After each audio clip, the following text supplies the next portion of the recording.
Assalamu alaikum, good evening, and congratulations, Ms. Saadi Muzammil, on acquiring 8 band scores, IELTS academic examination. And really, we are super excited. What about you? What are your feelings? Well, I'm in seventh sky. I am also super excited and looking forward for another chapter of my life with enthusiasm and extreme excitement. Inshallah. Best of luck. Very nice.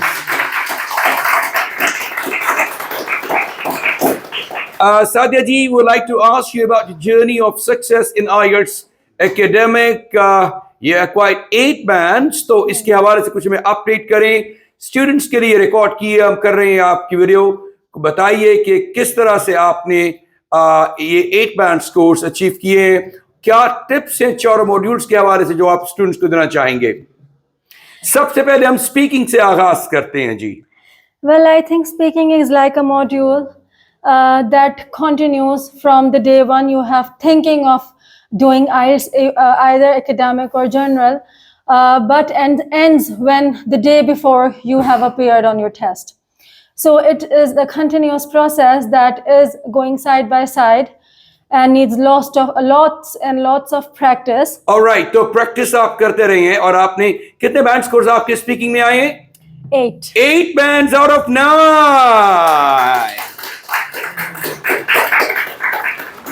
Fantastic. This is really superb. और आपने practice की बात की है. हम चाहते हैं कुछ थोड़ा आप उर्दू में भी बताएं, चूंकि हमारे जो व्यूअर्स हैं बहुत सारे स्टूडेंट्स जो चाहते हैं कि कम्युनिकेशन प्रॉपर हो उनकी, तो उनके लिए जरा थोड़ा बताएं कि किस तरह से आपने प्रिपरेशन की है. Well, थोड़ा सा मैं आपको गाइड करूंगी with a few tips for speaking test जो कि मेरे इंस्ट्रक्टर्स ने मुझे दिए हैं, जिसने वर्क किया है एंड जिसने मेरे कॉन्फिडेंस को बूस्ट किया है, so that I may able to do good in front of the examiner. Firstly, you must have not to stop before your examiner stop you. आपको रुकना नहीं है. You always kept on speaking. जब भी वो कोई क्वेश्चन पूछते हैं वो आपको स्टॉप कर सकते हैं, बट इट्स बेटर कि आपको नहीं रुकना. सेकेंडली आपको स्लो बोलना है, अपनी आर्गुमेंट्स को एक्सटेंड करते रहना है, रीजंस देते रहना है, एग्जांपल्स के साथ और एक्सप्लेनेशंस के साथ जो उसको आंसर को मुज़य्यन करते रहना है. Very nice. बिल्कुल. और फिर सेकेंडली आपको थोड़ी सी रिच वोकैबुलरी यूज करनी है. प्लीज कोशिश करें आप बहुत फास्ट ना बोलें. आप जी, आपने बहुत फास्ट नहीं बोलना, आपने स्लो बोलना है, बट आपने फ्लुएंसी में बोलना है. आपने कोशिश करनी है कि आपने अननेसेसरी पॉजेज नहीं देने अपार्ट फ्रॉम पंक्चुएशंस. और इसके अलावा आपने कुछ कनेक्टर्स यूज़ करने हैं जो कि आपके राइटिंग मॉड्यूल में भी काम आते हैं, लेकिन आपको स्पीकिंग के अंदर भी अपने जो सेंटेंसेस हैं उनका बीच में लिंक बनाना है. आपका एक कनेक्टर्स और लिंकिंग फ्रेजेस की बात कर रही हैं ये. ग्रेट. और उसके बाद सबसे पहले आपको काम रहना है. आपको जो बोलना है वो कॉन्फिडेंस के साथ बोलना है और कभी भी प्रेशर के साथ आपको अपने. Very nice. और आप जानते हैं स्पीकिंग के लिए आपको 4 चीजों के साथ असेस किया जाता है, जिसमें आपका pronunciation 25%, fluency 25%, grammar 25% and vocabulary 25%. तो 100% मार्क्स बनते हैं. इन चारों चीजों को मॉनिटर करना है जब आप प्रैक्टिस कर रहे होते हैं. जी. Next I will talk about listening. Ji.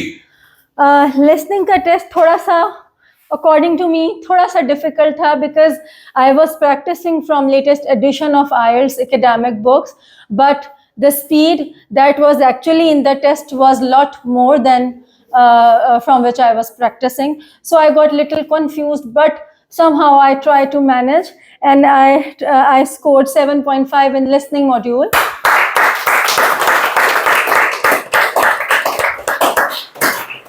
So there is only one tip that I will suggest for listening, and that is never chase the recording. If you miss anything, please उसको आप छोड़ दें. आपको उसको पकड़ना नहीं है. अगर आपका कुछ छूट गया है तो वो आपने दोबारा नहीं पकड़ना, क्योंकि हो सकता है आपको उसको चेस करने के चक्कर में मजीद 2, 3, 4 भी आप छोड़ सकते हैं. तो ये एक रीडिंग है. एक तो आपने हमेशा फोकस रह के सुनना है. आपने कोशिश करनी है कि आपने मिस नहीं करना, बट इफ अनफॉर्चुनेटली मिस हो जाए तो उसको छोड़ देना है आपने. क्योंकि वो एक पकड़ने के चक्कर में मुमकिन है 3, 4, 5 आंसर्स को आप मिस कर जाएं। उसके लिए जरूरी है कि ट्रेन गुजर चुकी है तो छोड़ दें, Exactly. अगले स्टॉप पर अगले स्टेशन पे Yeah. पहुंच जाओ, उसे पकड़ लें। And also part 1 and part 4 are very easy. Usually जो मिस्टेक्स होते हैं वो पार्ट 2 एंड पार्ट 3 में होती हैं, तो प्लीज उसकी प्रैक्टिस थोड़ी ज्यादा करें, because I am 100% sure that I score 10 out of 10 and 10 out of 10 in my part 1 and part 4. जो भी गड़बड़ हुई है वो part 2 and 3 में हुई है। Oh my God. Yes. Okay, great. Next, I will talk about writing. Although I could not score according to my expectations, but after all, it is good when the end's good. It's all good. All's good if ends good. well. Okay. So I got 6.5 in my writing module, and we would have been very much happy, if you had acquired 7+ band Yes. scores in writing. But unfortunately, you couldn't get your desired band scores in but I think writing. examiner is quite close-fisted in writing. Okay. Yeah. And secondly, for writing, I have just another one tip. Please keep an eye on time.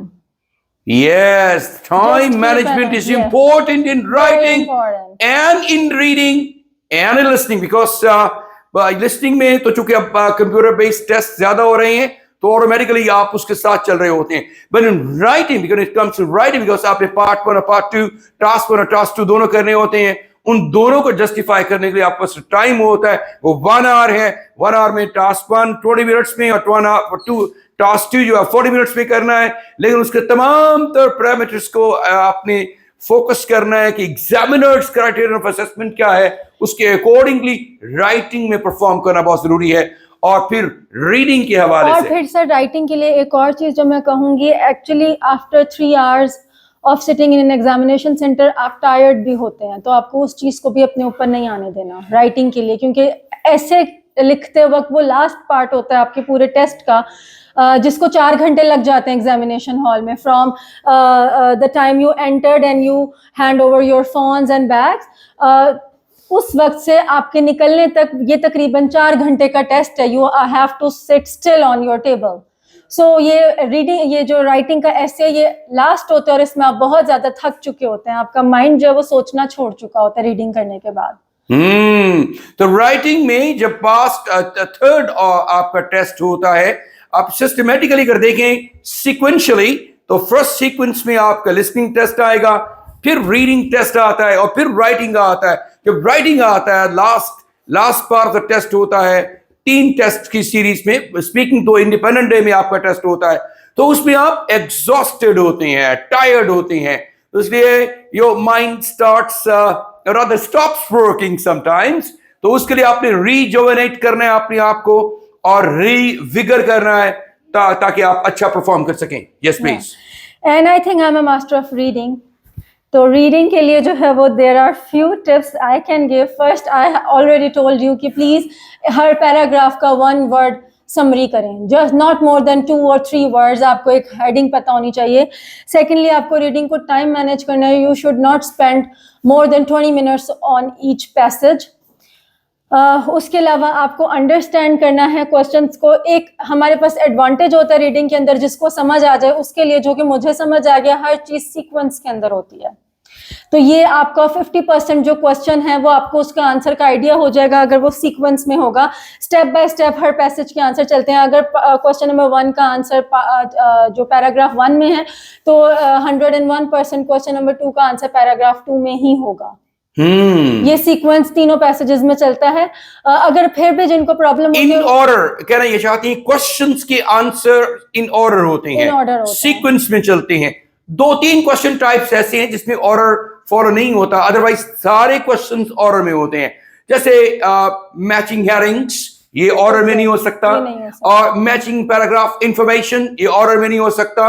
1 or 2 more questions like that, like them, और otherwise बाकी questions sequence में होते हैं। आप अगर एक question को concentrate करें और फिर उसके आंसर को ढूंढें तो आपको फौरी आंसर मिलेगा उसका। फिर अगले क्वेश्चन पर चले जाएं और फिर उससे आगे चलें, पीछे की जाने में मुड़े। मतलब अगर तो वो सवाल वो आगे जो ऑर्डर वाले नहीं है तो that's a different story all together. Otherwise आप क्वेश्चंस को आंसर, उनके क्वेश्चंस के आंसर सीक्वेंस में और ऑर्डर में चेस करते चले जाते हैं। Yes please. और जो सबसे इंपॉर्टेंट चीज उन्होंने बताई है वो that's the paraphrasing. Paraphrasing is the key to success in IELTS reading and IELTS listening. Listening और रीडिंग में पैराफ्रेजिंग मींस कि आपको सिनोनिमस वर्ड्स के बारे में पता होना चाहिए कि किस वर्ड को किस तरह से उन्होंने रिफ्रेज किया है। वो रिफ्रेज कर देती हैं, पैराफ्रेज कर देती हैं, सिनोनिम्स को इस्तेमाल करते हैं। जो क्वेश्चन वर्ड्स होते हैं उसकी लैंग्वेज डिफरेंट होती है और क्वेश्चंस के अंदर वर्ड्स की। और उधर दूसरी तरफ चले जाएं, अगर आप आंसर्स जहां आप ढूंढते हैं टेक्स्ट के अंदर, उसकी लैंग्वेज में वेरी, और इससे ज्यादा परेशानी पैदा होती है। और यही सबसे बड़ा ट्रिक होता है जो वो प्ले करते हैं, यही सबसे बड़ा चैलेंज होता है जी। कुछ कहना चाहेंगे पैराफ्रेजिंग के हवाले से आप? हाँ जी सर, जो ये मैचिंग हेडिंग्स वाले क्वेश्चंस होते हैं जो मुझे बहुत पर्सनली मुश्किल लगे थे और मेरे ख्याल में ज़्यादातर स्टूडेंट्स को भी वही मुश्किल लगते हैं। ये जो टिप मैंने आपको बताई है कि आप हर पैराग्राफ का 1 वर्ड समरी निकालें। इसमें आप 1 word summary, obviously we are human, we can use our brains, हम 1 वर्ड समरी वही निकालेंगे जो मोस्ट हाईलाइटेड पार्ट होगा पैराग्राफ का। तो वही हाईलाइटेड पार्ट आपने ढूंढना है अपनी स्टेटमेंट्स के अंदर और आपको आपका मैचिंग हेडिंग वाला जो है वो बहुत अच्छे तरीके से, बहुत ईजीली मिल जाएगा ऑप्शन। इजीली उनको मिलता है जिनकी लैंग्वेज थोड़ी एडवांस लेवल की होती है। Otherwise you know every Tom Dick and Harry he can't find it out. लेकिन अगर वो प्रैक्टिस करेगा और जो हम टिप देती हैं, ट्रेनिंग करवाती हैं, उसके बाद फिर टेस्टिंग करवाती हैं, अगर आप प्रोसीजर को फॉलो करेंगे तो आपके लिए वो काम भी आसान हो जाएगा। And last thing that I want to tell you, I in my 2 months of preparation I never go on leave, went on leave। हाँ, छुट्टी नहीं की इन्होंने, कंसिस्टेंट रही है और मैंने कभी छुट्टी नहीं की। No days off. मैंने कैसे दिन लेम एक्सक्यूज नहीं किया अबाउट माय होमवर्क। जो मुझे सर देते थे, मुझे जितना देते थे, मैं रातों को जाग के भी वो करती थी। Fantastic. So it's not a very long and difficult journey, but आपको पूरा कमिट करना है अपने आप से, क्योंकि ये वो चीज़ नहीं है कि हम लोग अपने ग्रेड्स के लिए कर रहे हैं या टीचर को या अपने पेरेंट्स को सेटिस्फाई करने के लिए कर रहे हैं। वी आर अडल्ट्स इनफ, हम ये सिर्फ अपने फ्यूचर के लिए कर रहे हैं। तो हमें खुद के साथ कमिट करना है। हमने इंस्टीट्यूट को या किसी को कुछ नहीं देना, हम अपने फ्यूचर के लिए कुछ कर रहे हैं। और ये जो आप कर रहे हैं अपने फ्यूचर के लिए, इसी के साथ आपके बच्चों का मुस्तकबिल भी जुड़ा हुआ है। क्योंकि आप अगर आप ब्रिलियंट फ्यूचर होगा आपका, तो बच्चे भी उसी रेजिलियंस के साथ उसी ब्रिलियंट फ्यूचर के बेनिफिशियरी होंगे। तो प्लीज अपने आप को कमिट रखें अपने काम के साथ। ये सिर्फ 1-1.5 महीने की काम है। सिर्फ 1-1.5 महीना अपनी जिंदगी में थोड़ी सी जगह इसके लिए निकालें, ये आपके लिए भी बहुत आसान हो जाएगा। Fantastic, thank you very much Indeed miss Sadia once again on acquiring 8 band scores in IELTS। आप देख सकते हैं she has got in listening 7.5 and in reading she has got 9 out of 9. 9 out of 9. Clapping once again, please.